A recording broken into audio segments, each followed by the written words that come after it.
News express India में आपका स्वागत है।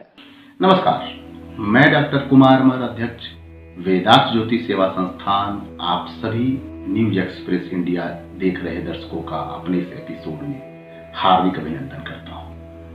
मित्रों, आज अपने ज्योतिष के महत्वपूर्ण विषय को शुरू करने से पहले मैं आपको बताना चाहूंगा कि हमारे हर वीडियो के कमेंट बॉक्स में आप कमेंट कर सकते हैं और उसके साथ अगर आप मुझसे कोई क्वेश्चन पूछना चाहते हैं तो अपना date of birth, birth place और टाइम उस कमेंट बॉक्स में एक क्वेश्चन के साथ मेंशन करें। हम अपने अगले वीडियो में आपके द्वारा जितने भी पूछे गए प्रश्न होंगे उनका उत्तर देने की संभव कोशिश करेंगे। मित्रों, आज ज्योतिष के जिस महत्वपूर्ण विषय को लेकर मैं आपके समक्ष उपस्थित हुआ हूं वो है शेयर मार्केट में ज्योतिष का रोल। देखिए, बहुत सारे फोन कॉल हमारे पास आए, बहुत लोगों ने हमें सुझाव दिया कि शेयर मार्केट से संबंधित एक वीडियो ज्योतिष के रूप में आपके समक्ष प्रस्तुत करूं और वही आपके समक्ष लेके आया हूं। मित्रों, आप और भी कोई सुझाव देना चाहते हैं तो आप जरूर मेरे कमेंट बॉक्स में दीजिए। हम निश्चित रूप से कोशिश करेंगे कि आपके सुझाव को अपने इस वीडियो के अंतर्गत ले आऊं। मित्रों, आज की जो परिस्थितियां हैं, हर एक शख्स, हर एक इंसान, हर एक व्यक्ति ज्यादा से ज्यादा धन का अर्जन करना चाह रहा है, ज्यादा से ज्यादा धन को अर्जित करना चाह रहा है और इसकी फलस्वरूप उस श्रृंखला में वो ज्यादा से ज्यादा कर्म कर रहा है। वो कर्म सही भी हो सकता है, वो कर्म बुरे भी हो सकते हैं, लेकिन वो किसी न किसी रूप में, किसी न किसी कर्म के द्वारा ज्यादा से ज्यादा धन को प्राप्त करना चाह रहा है। बहुत सारे लोग नौकरी कर रहे हैं, बहुत सारे लोग जॉब में हैं और बिजनेस के अंदर हैं, उसके बाद भी वो साइड रूप में शेयर मार्केट में पैसा इन्वेस्ट कर रहे हैं, प्रॉपर्टी में पैसे इन्वेस्ट कर रहे हैं कि ज्यादा से ज्यादा रिटर्न मिले और ज्यादा से ज्यादा धन को स्टोर किया जा सके। मित्रों, हमने अपने अनुभव पे पाया है कि बहुत से सारे लोग शेयर मार्केट में पैसा इन्वेस्ट करते हैं और उसका बहुत अच्छा रिटर्न और बहुत अच्छा पैसा कमा रहे हैं और बहुत सारे ऐसे लोग हैं जो शेयर मार्केट में पैसे इन्वेस्ट कर रहे हैं लेकिन उनको बहुत ज्यादा जो है उसका रिटर्न नहीं मिल रहा है। तो इसको हम अगर ज्योतिष के योग के आधार पे कैसे समझ सकते हैं, हम ये चर्चा अपने इस वीडियो के माध्यम से कर रहे हैं। मित्रों, जो शेयर मार्केट में ग्रहों का बहुत बड़ा रोल होता है। सबसे पहले ये जानना अति आवश्यक है कि किन जातक की कुंडली में वो कौन सी योग बने तो वो शेयर मार्केट में पैसे इन्वेस्ट करें।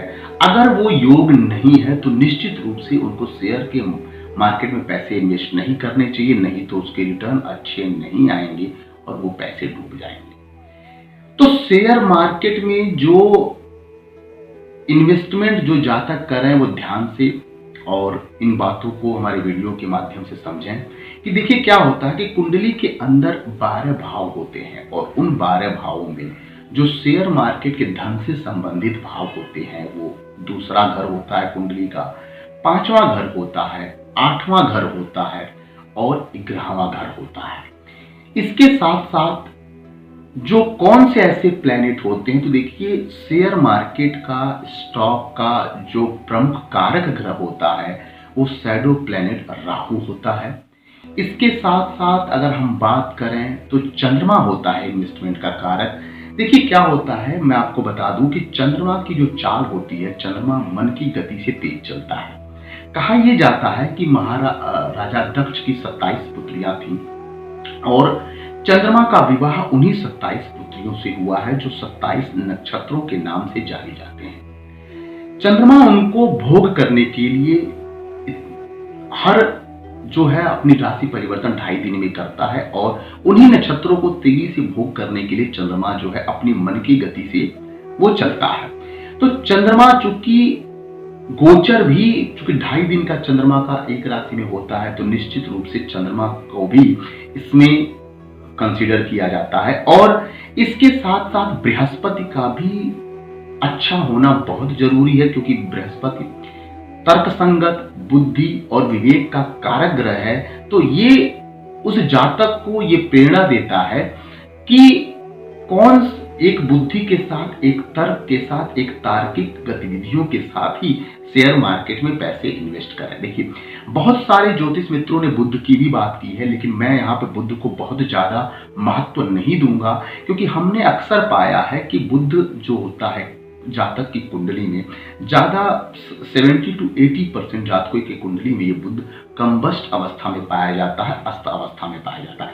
इसीलिए शेयर मार्केट में इन्वेस्ट करने के लिए या शेयर मार्केट में पैसा लगाने के लिए जो महत्वपूर्ण ग्रह होते हैं वो चंद्रमा होता है, वो राहु होता है और वो गुरु होता है। अगर इनकी स्थिति उस जातक की कुंडली में बहुत अच्छी है तो निश्चित रूप से वो शेयर मार्केट में पैसा लगा के, इन्वेस्ट करके उसका एक अच्छा से अच्छा रिटर्न पा सकती है। देखिए, जिन जातक की कुंडली में चंद्रमा नीच का होता है, खराब होता है, चंद्रमा मैलेफिक प्लैनेट के साथ होता है, निश्चित रूप से ऐसे जातक भावनात्मक रूप से शेयर मार्केट की तरफ जुड़ते हैं और शेयर मार्केट में नुकसान करते हैं।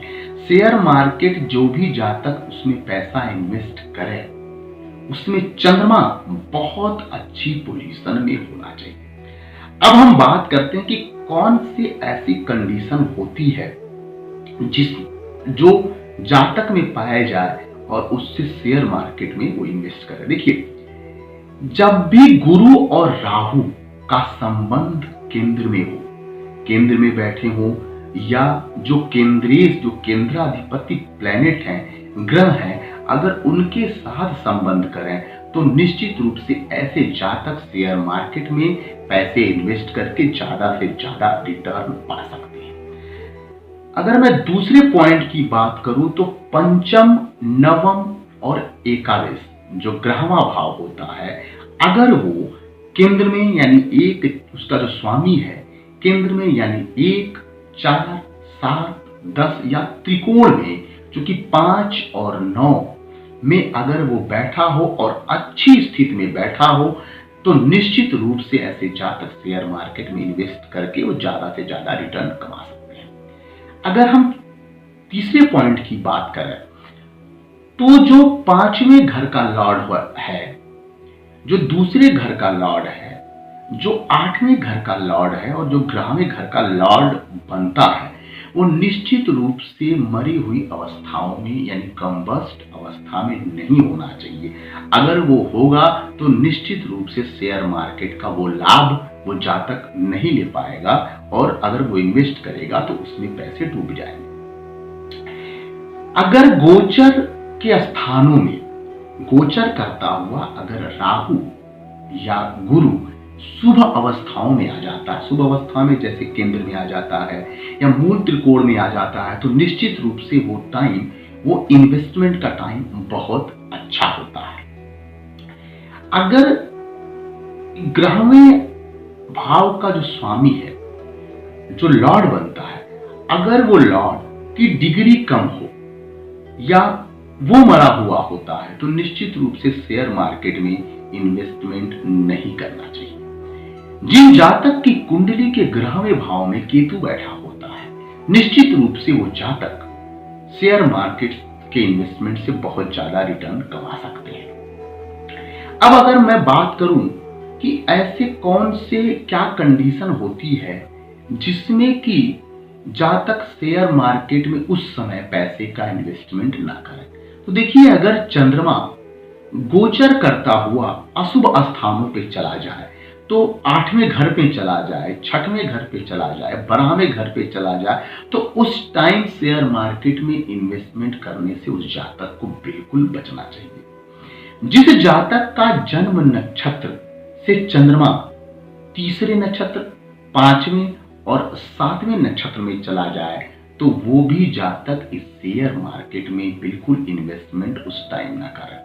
तो हम ये कह सकते हैं कि जो दूसरा घर होता है, जो 5वां, जो 9वां घर होता है, 8वां भी घर होता है, 11वां घर होता है। 9वां चूंकि भाग्य से संबंधित है, हालांकि इसमें कोई उनका रोल नहीं होता, फिर भी चूंकि भाग्य अच्छा होगा तो ही शेयर मार्केट से पैसे आएंगे। तो हम ये कह सकते हैं कि इन सारे घर के जो लॉर्ड बनते हैं वो लॉर्ड अच्छी पोजीशन में होनी चाहिए, तभी आप शेयर मार्केट में पैसा लगा के रिटर्न पा सकते हैं। एक बात मैं फिर ये कहना चाहूंगा कि जिन जातकों का चंद्रमा नीच राशि में यानी वृश्चिक राशि में हो, निश्चित रूप से उन जातकों को शेयर मार्केट से दूर रहना चाहिए। उन्हें शेयर मार्केट में बिल्कुल सफलता नहीं मिलेगी। दोस्तों, ये जो हमने आपको बातें बताई, इन बातों को ध्यान में रख के और टेक्निकलिटी शेयर मार्केट की समझ के,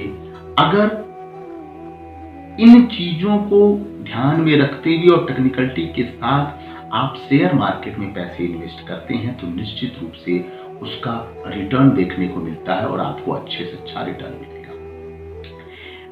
प्रिय मित्रों, यदि आप अपनी कुंडली का विश्लेषण कराना चाहते हैं तो आप हमारे संस्थान विधायक ज्योतिष सेवा संस्थान में संपर्क कर सकते हैं या स्क्रीन पे दिए हुए नंबर पे संपर्क करके अपना अपॉइंटमेंट ले सकते हैं।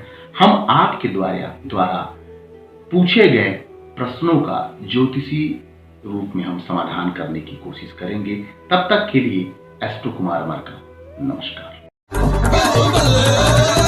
खाना शौक से खाने वाले, खाने में डाले सोना मसाले, चना हो या गरम मसाला, सब्जी हो या चाट मसाला, खुशबू और स्वाद निराले, सोना सोना सोना मसाले। मस्त मसाले है सोना, रोजाना स्पेशल खाना, चाट मसाला, चना मसाला, गरम मसाला, सोना। अब रोजाना स्पेशल खाना मसाले सोना।